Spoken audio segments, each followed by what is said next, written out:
Welcome back to Phoenix. I'm Mike Joy with Neil Bonnet and Buddy Baker, Glenn Jarrett, and Ralph Shaheen on pit road today. Ernie Irvin and Rusty Wallace have been going at it. The only two guys to win in the last 6 Winston Cup races. Yeah, the 28 car was able to get around Rusty, and Buddy, just like you were talking about, he didn't give a lot of resistance. Saw him run him down. He let him roll back. Well, I'm sure Rusty's aware that Earnhardt's having problems right now, and that's going to be hard to cure. When you set a car up for a real slick condition, you have a cool day like this, it'll take a rubber in the right rear spring or something like that to really drastically change that car for him to get back in this race. And it looks like the sun's going back behind the clouds. I'll tell you what it looks like. Look at the 28 here, Mike. He's pulling up behind Kyle Petty. Those two guys here are really closed in on Kyle, and he had a pretty good lead on him earlier. They lap around Ron Hornaday Jr. and Rick Wilson. Now come up on the 61 of Winston West champ Rick Pirelli. Up to 5th place, where Darrell Waltrip has caught Bill Elliott. A little bit earlier when I said it's bad news that Mark got his car better, he's checked out. Yes. Yes, he has. Good for him, bad for the show. Guys, if you've ever noticed cars that run really fast at Pocono run well here for some reason, I guess it's because the corners are virtually flat, and they run about the same car they run in Pocono.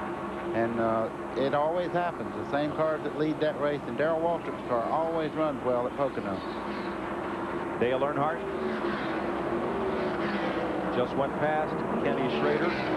Ford as he's got a little toe-in problem, and it may have been from either the bump with Kenny Schrader here. This was right near the beginning of the race. Lap 5.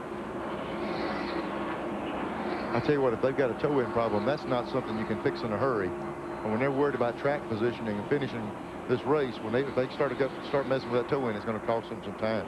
Could have been that, or Earnhardt also got into the side of Jeff Gordon. Yep. Gordon's car is in the garage being worked on at present. There's Richard Childress, who owns Earnhardt's car.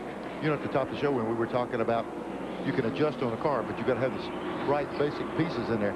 The 4 springs are in that car evidently aren't what they need. They've adjusted about as far as they go. Like Buddy said, they're going to either have to put a rubber in one of them or do something drastic. Donald from Pennsylvania wants to know what happens if Earnhardt and Wallace end up in a tie, and it could happen. It goes to the guy that wins the most races, from what I understand. And that would be Rusty, because he's won 9 and Earnhardt only has 6. Even if he wins the last 2, Rusty would be the champion. There's always some way. There'll never be a tie. They'll go from that to the next number of second places or some kind of deal. There's always a way to not have it in a tie. Right. You see Ernie Irvin moving by Kyle Petty. I mean, he is on the move.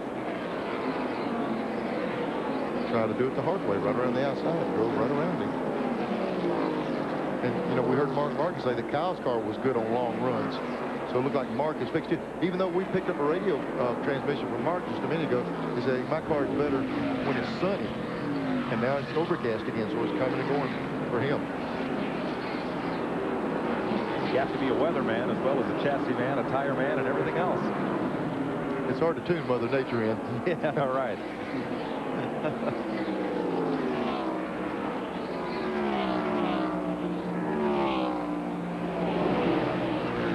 See that 2 car? I'm telling you, he's going to stay right there. That team has been tremendous down the stretch right here. They're always right up front. Be tough to beat, I tell you. They've got a good race team. Well, I'm not going to say anything that profound right now, but that 28 car of Ernie Irvin will be a person to reckon with next year in the points race. Absolutely. Next Sunday, the Pantry 500 from Hickory live on TNN, the last Busch Series short track race. Atlanta was snowed out in March. Now, TNN will not be able to come back to Atlanta and televise that race, so you need to go and be there. Bruton Smith called up, says there's plenty of great seats remaining for the Saturday Slick 5300 in Atlanta in 2 weeks. You ought to go see that race. I think I'll just go down there and see it. Okay. I'm ready. I'll be there, Bruton. Save me a ticket. Very competitive race here. All the caution flags we've had, 7 of them so far, have kept 23 cars on the lead lap, as Darrell Waltrip and Bill Elliott continue to run a car length apart for 5th place. You know, without dwelling on Atlanta deal, you just think that the Busch races they have at Talladega, Daytona, Atlanta's going to present that same show. It's going to be quite a show. That big high-speed numbers for these Busch cars. You know, one other number we're watching besides cars on the lead lap is cars out of the race, and presently there are 8 of those.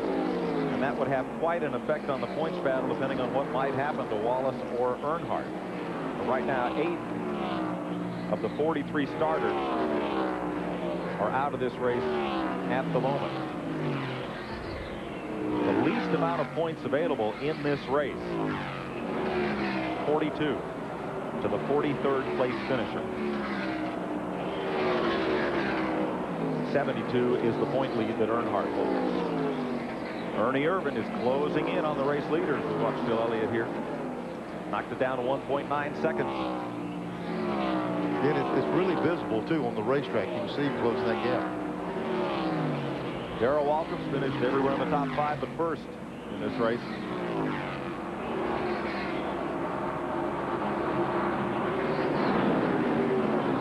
Battle of the Pontiacs, 3rd and 4th place, Kyle Petty, Rusty Wallace.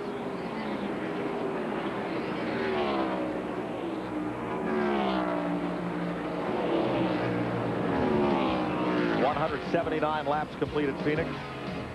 Mark Martin, Ernie Irvan, Kyle Petty, Rusty Wallace, and Bill Elliott.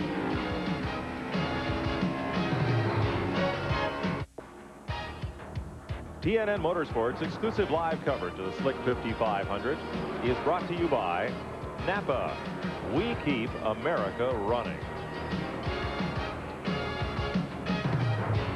Mark Martin leads Ernie Irvan here at Phoenix International Raceway by 1.4 seconds. Kyle Petty in 3rd, Rusty Wallace and Bill Elliott. Bobby Labonte just went past Rick Mast for 8th place. As you watch 3rd and 4th battle. Is this a battle? Or are we high-speed riding around here burning some laps off, do you think? No, they're battling right now. Okay. You try to get as much edge as you possibly can, because if you have a green flag stop, that really makes a difference. Yeah, buddy, that's exactly what I was thinking. We got to be getting within the realm of thinking about one of those green stops, and it's so critical, especially Rusty Wallace. He knows if he can stay fairly close on the green, they'll really put him out in good shape.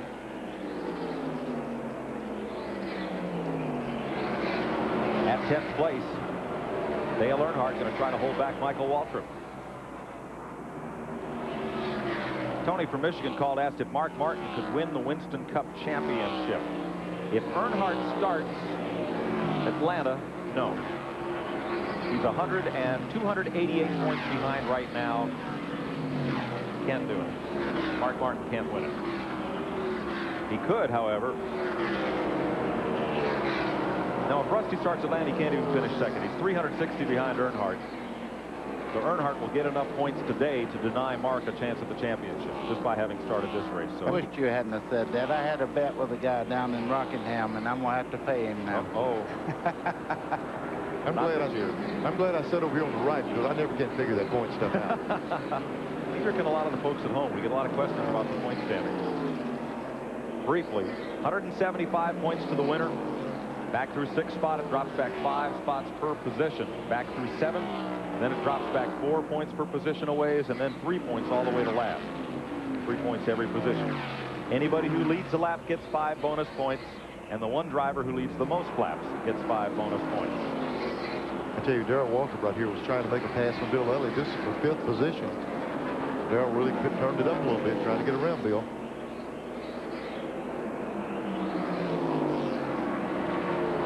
And meanwhile, Ernie Irvan has closed into within 10 car lengths and 1 lapped car, separating him from Mark Martin. And Martin having a little trouble getting past Bobby Hillin.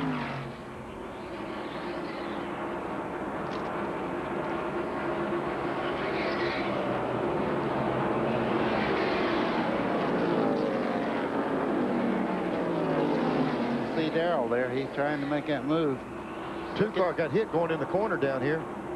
Boy, I tell you, I don't know what happened. He got hit on the front. Rusty's off the pace real bad here. He's got a flat. He went down in the corner, Mike, and I saw the car didn't turn. Oh, yeah, the right front's down on him. Now, what he doesn't need here is for that tire to tear something off the car. Looks like it might have. And Mark Martin is on pit road. Leader in the pits, number 3-point man and number 2-point man. Well, let me tell you, it was getting close to a pit stop. If Rusty can get on in here without losing a lot of time, it's not going to be so bad, because he was due to come in. What he's got to hope for is not damage his car anymore with this flat tire. Right at start and finish. Wallace is pitted. They have to lift that car a bit to get it up in the air. Now here's Mark Martin's stop. Now, Neil, the one thing he has to be concerned with, that was the header pipes that you seen throwing all those sparks back here. It does take some of the horsepower away from the car dragging those headers like that. Kyle Petty is in. These are green flag stops. I wonder if they might have expected a caution from Rusty. Problem. No, because Mark would have had to wait for the caution and for them to open pit road. But Rusty is going back down the pit lane, back into the race at lap 192. If you're going to have a flat, have it when everybody's scheduled pit stops. Sure. I'll tell you, the 6 car had an 18.6 second pit stop. Not bad for them. Good stop. Kyle Petty is done. And that will put Ernie Irvin in the lead ahead of Bill Elliott, Darrell Waltrip. There's debris on the front straightaway here. I don't know whether the caution's going to come out or not. Boy, this is when Rusty Wallace does not need the caution to come out. He just pitted, and he's laps down because having to go in. If that caution comes out, it's going to put him behind. Same with Mark Martin. Now look here, going in the corner. You see Rusty Wallace going. That tire was flat. He couldn't turn, and he got into the back of that white car. I couldn't tell exactly who it was. And he even carried Bill Elliott wide. He couldn't help it. He couldn't cut the car. That stuff on the front straightaway should not bring out a caution. No. It's just a little bit of tires, a little bit of rubber on the front straightaway here. Here's Rusty's car, and you see the front tire down, and it's just sparking along on the header pipes and chassis. There's Chuck Bound going past as the leader. Ernie Irvin comes to pit road under green. That will put Bill Elliott out front. Darrell Waltrip is also in the pits, and Elliott becomes the 9th different driver to lead this race. Irvin pitted way down in turn 1. Way out from the wall, 4-tire stop. Left side lug nuts loose. Norman Koshibuzu there with a second can of gas. First one tossed over the wall. Pulling on that left rear tire. As soon as the car's up high enough, the second man pops it on. See Norman kicking that tire up his way at the same time. Yep. 19.7 seconds on the Keystone pit clock. Bill Elliott is in. He surrenders the lead to Bobby Labonte. The rookie driver, who's had quite a string of top 10 finishes in this second half of the season, is now the race leader. What a job he's done for Bill Davis this year. He's been in the top 10 all day here. I tell you what, Mike, from the last half, just like you said, when they started repeating at racetracks, coming back to places they've been before, they've been real competitive.